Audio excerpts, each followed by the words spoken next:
Waalaikumsalam. Waalaikumsalam.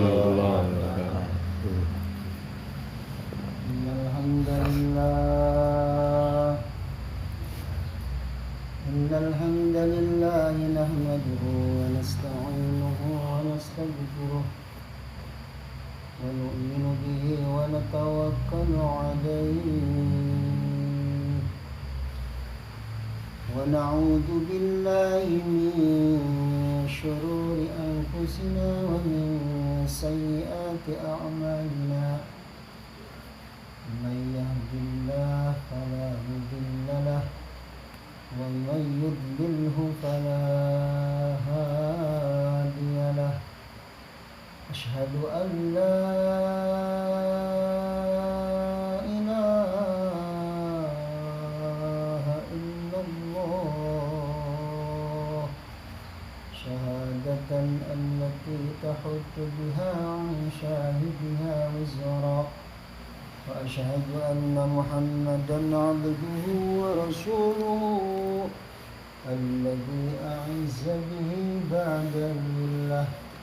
اللهم صل على سيدنا محمد وعلى آله كما لا نهاية لكمالك وعدد كماله. أما بعد فقد قال الله تعالى في القرآن الكريم بعد أعوذ بالله من الشيطان الرجيم بسم الله الرحمن الرحيم. يا أيها الذين آمنوا لا تخونوا الله والرسول وتخونوا أماناتكم وأنتم تعلمون. وقال أيضا يا أيها الذين آمنوا لا تلهكم أموالكم ولا أولادكم عن ذكر الله ومن يفعل ذلك فأولئك هم الخاسرون.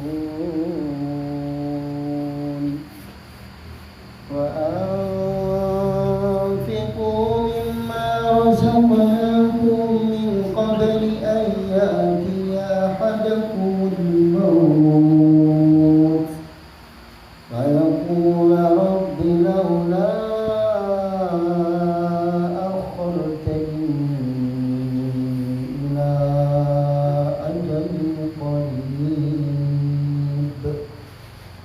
فأصدق وأكن من الصالحين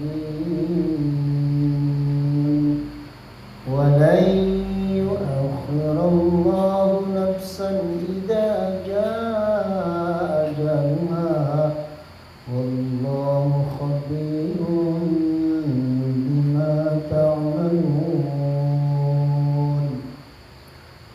وقال النبي صلى الله عليه وسلم الكيس من دان نفسه وعمل بما بعد الموت والعاجز من اتبع هواه نفسها ويتمنى على الله.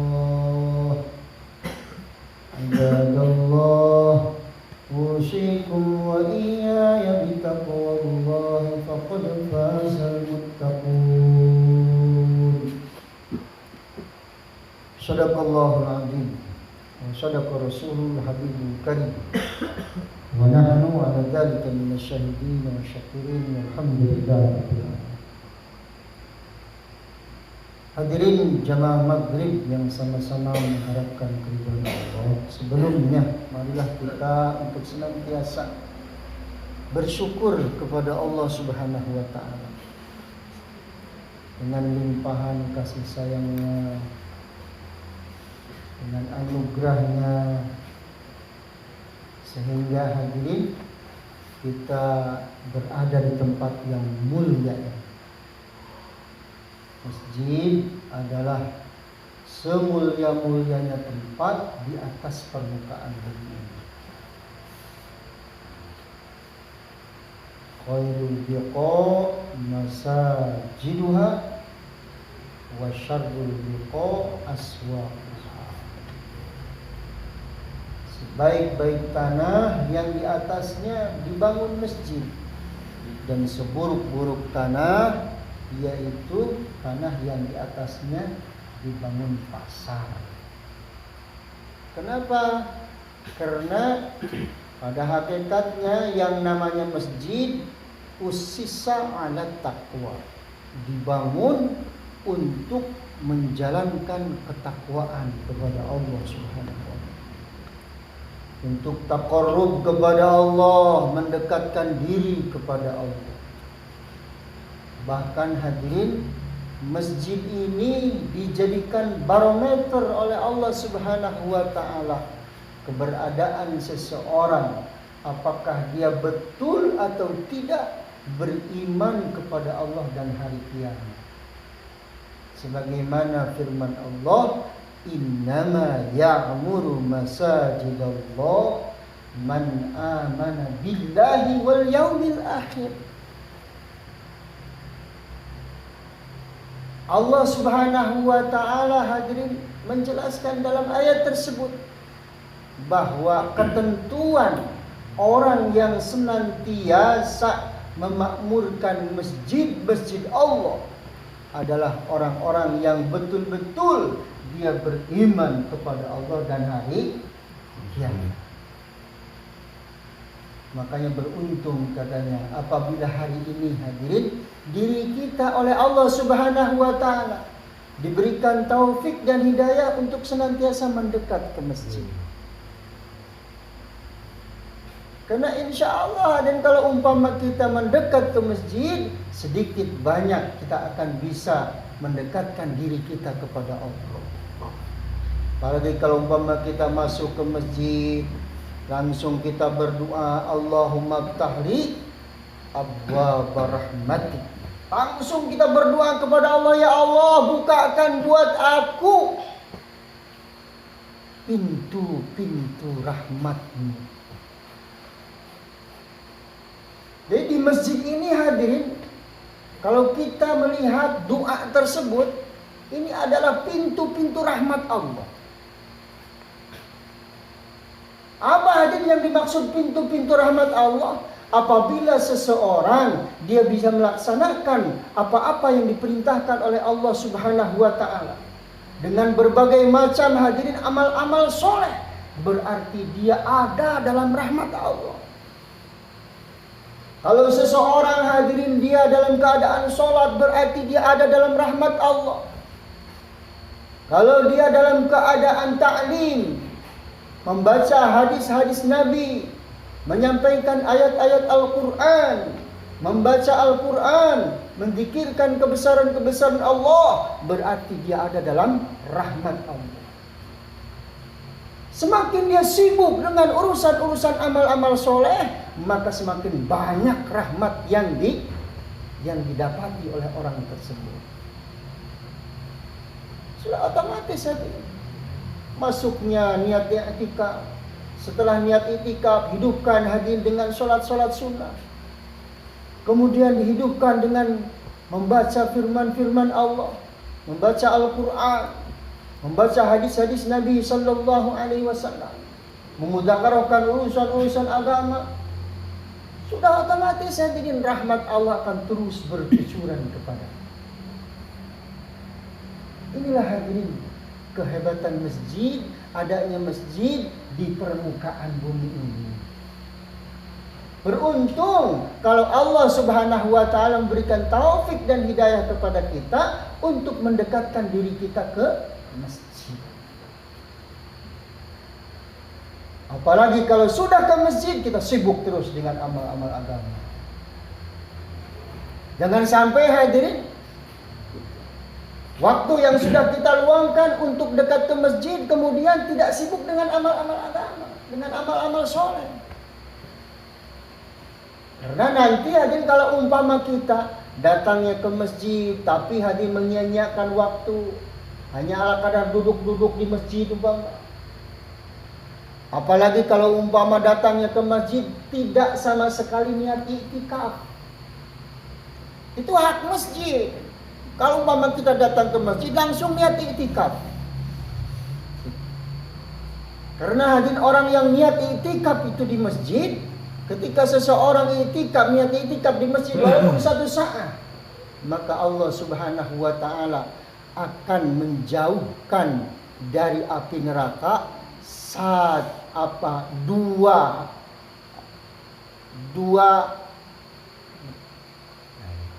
apa namanya? Dua farid. Apabila kita niat iktikaf di masjid 1 saat saja, Allah akan jauhkan kita dari neraka 2 farid. 1 farid itu jarak antara langit dan bumi. Niat iktikaf, maka penting datang satu masjid, niat iktikaf, hak masjid. Setelah itu kita sholat tahiyatul masjid. Masya Allah. Setelah itu kita sibukkan dengan amal-amal agama. Kalau umpama kita hadirin terus seperti itu, nanti akan tertarbiyah hati kita. Dengan banyaknya anggota tubuh kita dihubungkan dengan amal-amal agama, maka akan datang hadirin cahaya-cahaya dari amalan tersebut ke hati kita. Karena setiap amalan yang kita lakukan hari itu mengandung nur, kata ulama. Ada nurnya. Yang apabila kita lakukan itu akan masuk ke dalam hati. Nur tersebut, cahaya tersebut akan masuk. Karena kata Nabi sallallahu alaihi wasallam, hadir, setiap amalan itu cahaya. Berbeda dengan maksiat, setiap maksiat itu dulumat. Makanya kata Nabi, kalau seseorang dia melaksanakan 1 maksiat, maka langsung katanya titik hitam di hatinya. Itu kata Nabi. Otomatis semakin banyak maksiatnya, semakin terus masuk titik hitam tersebut ke dalam hati. Akhirnya lama-lama hati menjadi gelap. Kalau banyak maksiat begitu. Mata maksiat, lisan maksiat, telinga maksiat, pikir maksiat. Nah, otomatis itu langsung hadirin titik hitam yang menjadikan asbab kegelapan hati hadirin terus memasuki hati ketika kita bermaksiat. Makanya kalau orang hadirin banyak maksiat, gitu, kalau tidak diselingi sama sekali dengan nur ilahiyah, artinya dengan melaksanakan perintah-perintah Allah yang mendatangkan nur ilahiyah ke dalam hati, maka akan semakin buram hati. Kalau hatinya sudah gelap, maka sudah tidak akan bisa lagi hadirin membedakan mana yang hak dan mana yang batil. Kalau orang sudah tidak mengetahui lagi hadirin, tidak bisa membedakan lagi mana yang hak dan mana yang batil, sudah hidupnya itu akan dalam keadaan kesesatan. Menuju kepada jalan-jalan yang salah. Yang sudah pasti hadirin jalan yang salah itu akibatnya adalah akan menuju kemana? Neraka, naudzubillah.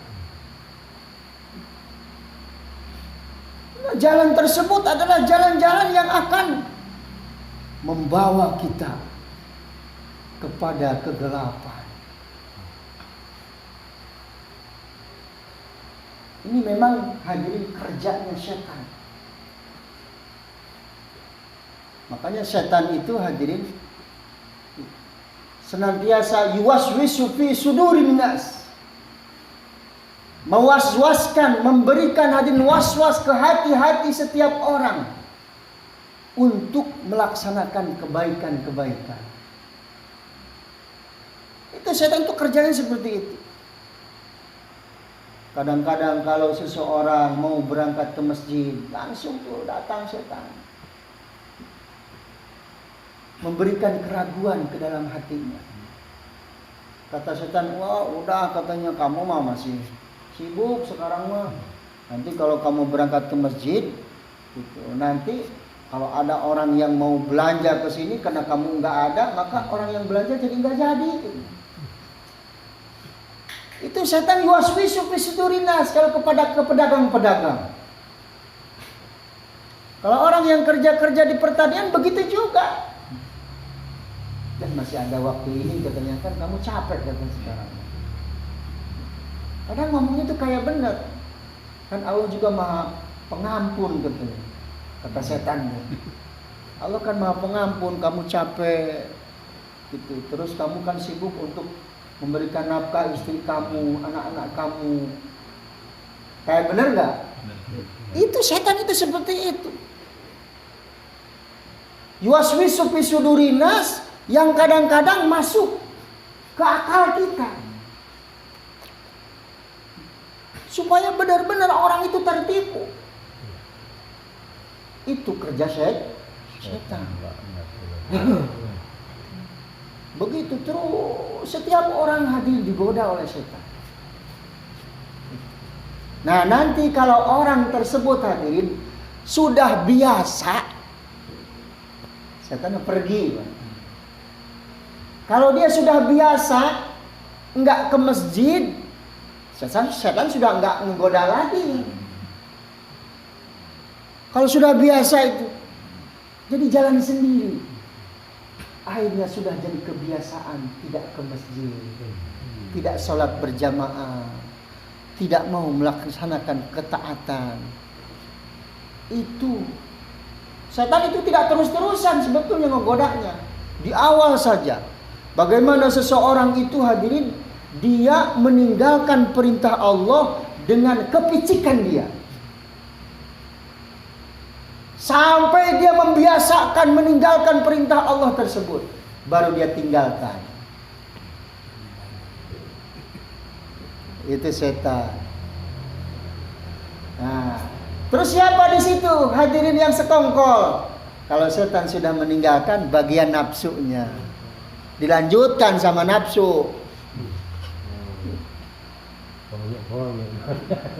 Dilanjutkan sama nafsu, kerjasama. Setan mah sudah tidak menggoda lagi, nafsunya sekarang yang mengokohkan, menguatkan untuk dia meninggalkan perintah-perintah Allah Subhanahu wa taala. Akhirnya bagaimana kalau sudah begitu?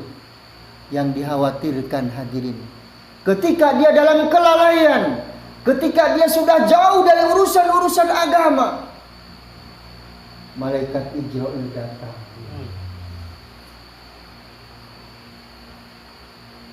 Terus kalau malaikat Ijra'il datang bagaimana? Sementara idza jaa ajaluhum la yasta'khiruna sa'atan wa la yastaqdimun. Ketika ajal sudah datang, tidak bisa dipundurkan, apalagi dimajukan. Maju mundur sudah tidak bisa. Ajal datang, tinggal menerima keputusan Allah. Apabila ajal sudah datang hadirin, tinggal penyesalan yang ada pada diri setiap umat yang ketika di dunianya hadirin, dia mengikuti setan dan hawa nafsu.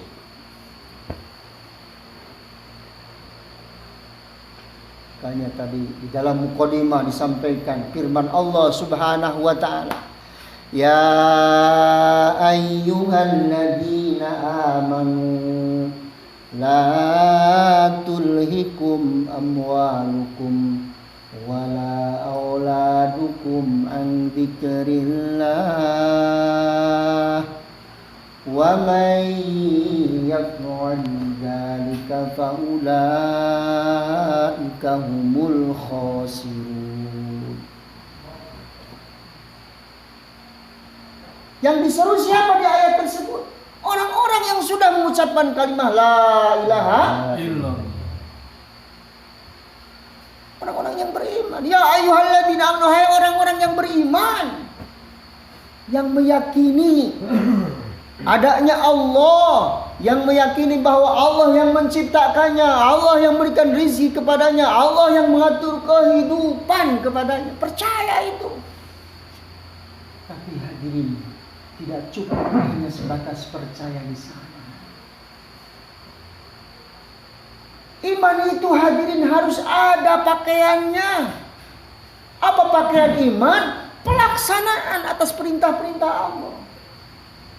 Karena kata Nabi, al-imanu uryanun, iman itu telanjang. Artinya hadirin, itu iman belum diberi pakaian. Kalau itu iman ada di dalam hati, tapi praktek amal enggak ada. Pakaiannya apa? Ketakwaan, melaksanakan perintah-perintah Allah, menjauhi larangan-larangan Allah. Itu adalah pakaiannya. Wa libasuhu at-taqwa, kata Nabi. Makanya di situ hadirin Allah seru tuh. Orang-orang yang beriman hadirin, yang apabila mereka lalai untuk melaksanakan perintah-perintah Allah, yang kebanyakan setiap orang hadirin, mereka meninggalkan perintah-perintah Allah Subhanahu wa ta'ala karena sibuk mengurusi kekayaan, sibuk mengurusi harta benda, harta kekayaan. Makanya di situ disebutkan juga, la tulhikum amwalukum. Yang biasa hadirin melalaikan manusia ini adalah harta kekayaan. Setiap orang sibuk hadirin, insya Allah. Bagaimana supaya punya harta yang banyak, punya kekayaan yang banyak? Di mana-mana seperti itu. Karena memang hadirin harta itu manis, lebih manis daripada gula. Kemudian hadirin, namanya manusia itu tidak akan ada sifat qanaah.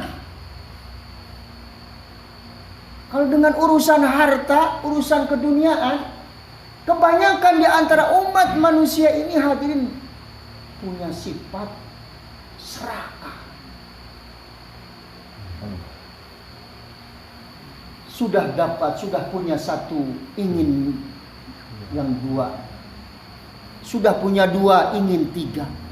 Sudah punya tiga, ingin empat. Terus katanya seperti itu. Itulah hadirin sifatnya harta, kekayaan. Sampai kapan itu? Sampai kalau tanah sudah mengubur dia baru sadar. Baru sadar nanti. Karena memang setiap orang itu hadir sadarnya nanti. Kata Nabi sallallahu alaihi wasallam, kullun nas niyamun. Setiap manusia hari ini hadirin seperti orang yang tidur. Orang yang tidur itu enggak sadar. Maksudnya begitu. Kita ini hidup di dunia ini kebanyakan enggak sadar. Seperti orang tidur, seolah-olah seperti kita ini hadirin mau ada yang membunuh, mau ada yang ngasih orang tidur, enggak ada. Diingatkan juga, orang tidur namanya. Awas tuh kamu. Kalau kamu lewat ke situ kamu celaka. Orang tidur susah. Nggak sadar-sadar. Walaupun dikasih tahu orang tidur susah. Walaupun itu akan membahayakan ke dia, karena orang tidur dia susah. Kapan dia akan sadar? Idza mata pantabaha. Kalau dia mati baru sadar. Oh betul, kalau saya meninggalkan sholat ini seperti ini. Baru sadar, oh iya. Langkah-langkah dari rumah menuju ke masjid ada nih pahalanya. Karena seluruh amal-amal agama hadirin itu nanti semua akan diperlihatkan. Wa may ya'mal mithqala dzarratin khairan yarah wa may ya'mal mithqala dzarratin syarran yarah. Baik buruk ketika mati semua akan diperlihatkan. Baru sadar. Kalau sudah sadar setelah mati bermanfaat. Kesadaran yang dituntut ini hari ini. ketika kita masih hidup di dunia ini. Kalau sudah mati kesadaran kita hadirin tidak ada manfaatnya. Di sana malah datang hadirin, baru kita akan menyesal. Baru kita akan menyesal. Makanya dalam firman Allah Subhanahu wa taala hadirin, Allah menyerukan kepada kita, wa anfiqu mimma razaqnakum min qabli an ya'tiya ahadakumul maut. Wa anfiqu, gunakan oleh kalian, infakkan oleh kalian, mimma razaqnakum, dari perkara-perkara yang kami jadikan, kata Allah, sebagai rizki kepada kalian. Baik itu rizki berupa harta kekayaan, ataupun rizki berupa kesehatan, ataupun rizki berupa waktu umur. Itu semua rizki dari Allah yang akan dituntut nanti. Kalau umpama hadir itu tidak digunakan, kita akan menyesal. Jadi rizki itu hadir bukan sifatnya harta kekayaan saja, termasuk kesehatan kita. Maka hadis Nabi Sallallahu Alaihi Wasallam, ada perkara yang akan dipinta pertanggungjawabannya sampai 4, kata Nabi. La yazalu qadama abdin hatta yus'ala an arba'in, an umrihi fima abnah, wa an syababihi fima ablah, wa an malihi min aina tasabah, wa fima anfaqah, wa an ilmihi limadha umila bih. Nanti hadirin di mahsyar kita akan dipinta semua pertanggungjawaban atas 4 perkara, sehingga kaki kita tidak bisa bergeser, kaku.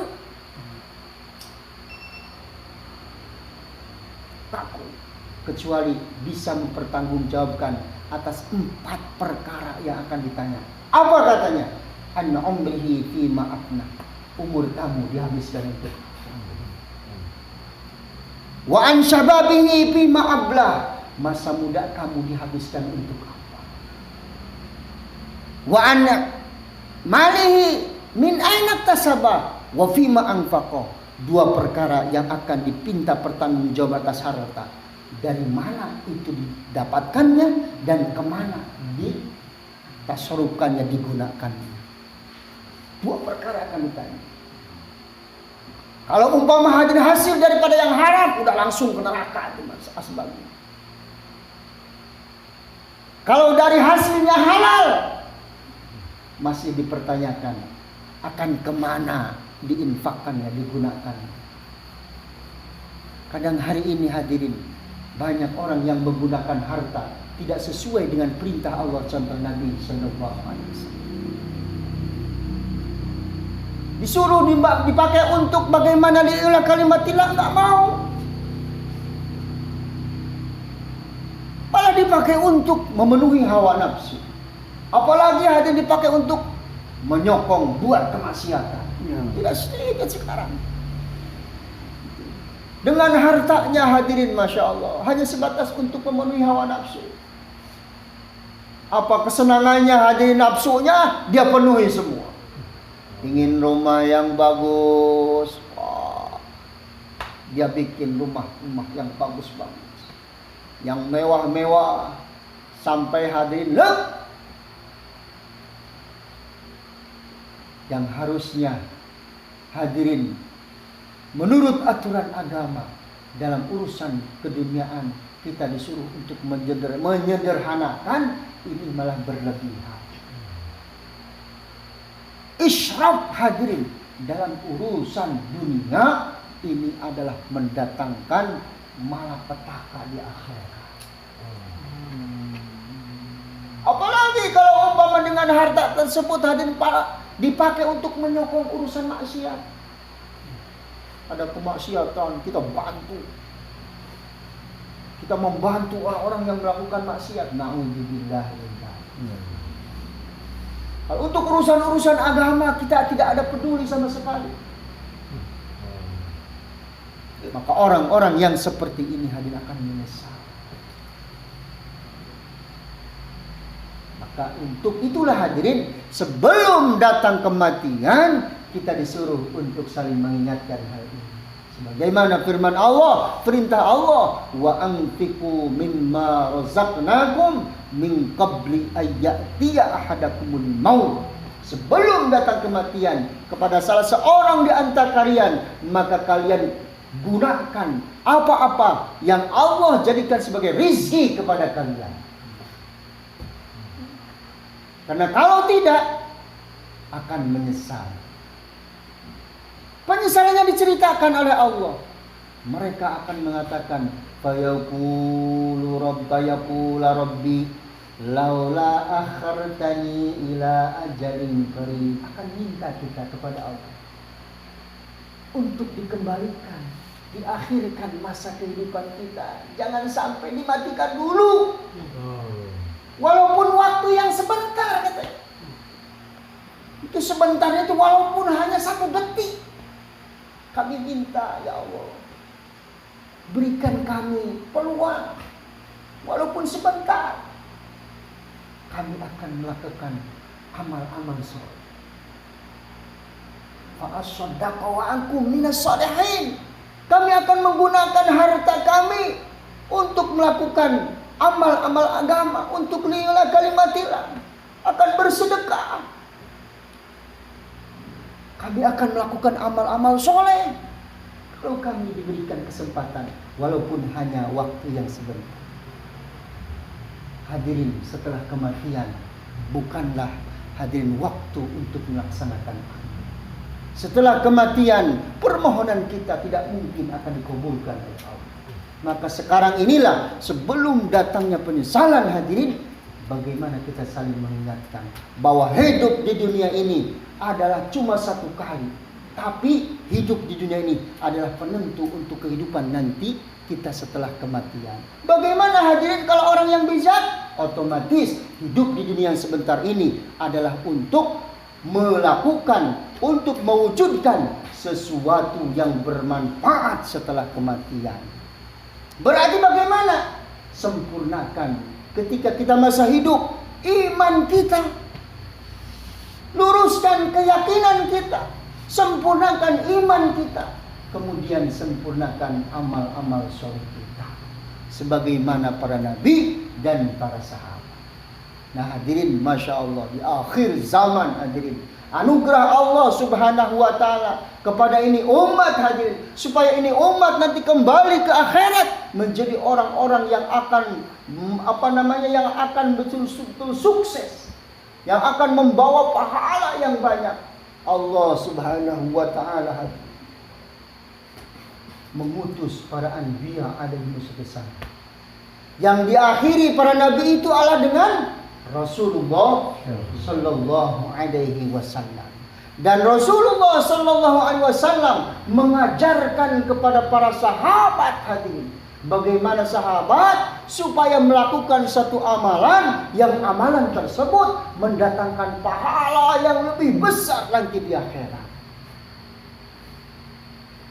Karena amalan itu hadirin semua akan dibayar. Kullu nafsin dha'iqatul maut fa innama tuwaffawna ujurakum yawmal qiyamah faman zuhziha 'anil nar wa udkhilal jannata faqad faz. Setiap yang bernyawa akan merasakan kematian. Fa innama tuwaffawna ujurakum yaumal qiyamah. Di hari kiamat nanti hadirin, setiap orang akan mendapatkan balasan atas amalan yang dilakukan ketika di dunia. Amal apa saja akan dibalas. Otomatis amal buruk akan dibalas dengan keburukan, amal baik akan dibalas dengan kebaikan. Cuma hadirin, orang yang pandai adalah dia akan mencari satu amal yang akan mendatangkan kebaikan lebih banyak. Nah, Nabi Sallallahu Alaihi Wasallam mengabarkan hadirin, kalau kita ingin mendapatkan pahala satu amal, bagaimana lipatan kebesaran amal tersebut hadirin kita dapatkan, maka melaksanakan amal tersebut disertai dengan memperjuangkan agama Allah. Itu akan dilipatkan. Kita melakukan kebaikan tapi di rumah. Dengan kita melakukan kebaikan sambil memperjuangkan agama, mensyiarkan agama, mendakwakan agama, maka nilai amal kita lipatannya jauh lebih besar, lebih banyak ketimbang melaksanakan amalan tersebut di rumah kita. Ini anugerah Allah buat umat akhir zaman, buat umat Nabi Sallallahu Alaihi Wasallam. Makanya hijrah ini untuk memperjuangkan agama tidak ditutup, terus sampai hari kiamat. Hijrah itu di dalam kitab Syu'bul Iman hadirin, hijrah untuk memperjuangkan agama itu termasuk cabangan iman. Maka nggak ada tutupnya. Hijrah untuk memperjuangkan agama, untuk mensiarkan agama, ini terus berkelanjutan sampai hari kiamat. Kenapa? Ini anugerah Allah buat kita. Kalau kita melakukannya, maka nilai pahala kita akan dilipat gandakan oleh Allah. Sampai kata Nabi, yaumun fi sabilillah khairun min alfi yaumin fi ma siwa. Satu hari yang dipakai untuk memperjuangkan agama, untuk li'ila kalimatillah, maka itu lebih baik daripada 1000 hari yang tidak dipakai memperjuangkan agama. Artinya satu hari kita beramal sambil memperjuangkan agama, hijrah hadirin ke sana sini untuk menyampaikan li'ila kalimatillah, meninggikan agama Allah. Maka hadirin amalan-amalan kita akan dilipat gandakan sampai hitungannya hadirin satu hari lebih baik daripada 1000 hari. 1000 hari beruntung. Maka untuk itulah hadirin, alhamdulillah kami dari Bogor, masya Allah, ada 5 orang disertai oleh saudara-saudara kami di sini. Di sekitar berapa orang yang dari Bengkulu? 5. Ada 5 orang, berarti ada 10 orang lagi belajar hadirin untuk meluangkan waktu fi sabilillah, belajar untuk menghidupkan urusan-urusan agama, belajar untuk hadirin menjadi muntasiruddin, untuk belajar mensiarkan agama, menyampaikan agama. Dengan belajar seperti ini harapan bagaimana supaya Allah Subhanahu wa taala di samping memberikan pahala yang lebih besar, yang lebih banyak, juga memperbaiki diri-diri kami.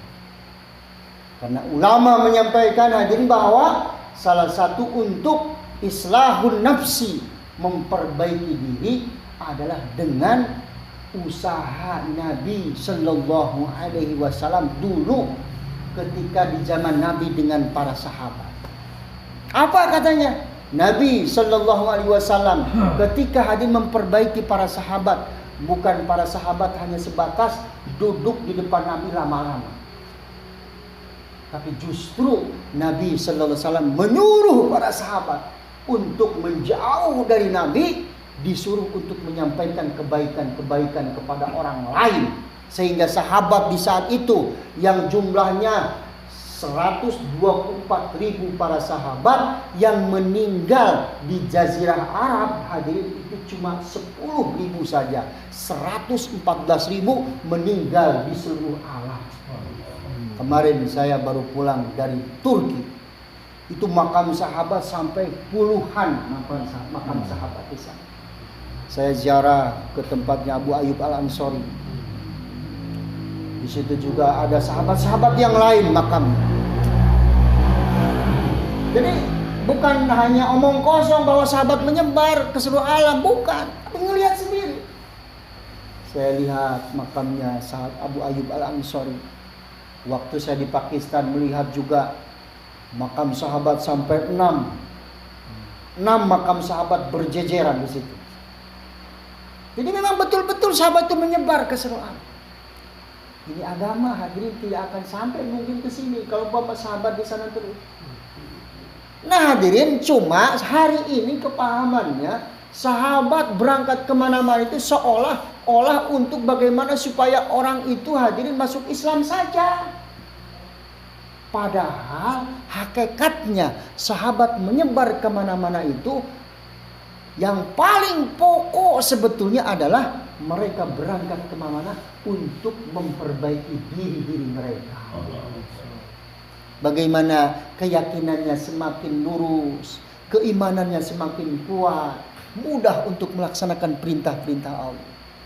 Dengan seperti itu Allah jadikan juga mereka sebagai asbab-asbab hidayah ke seluruh alam.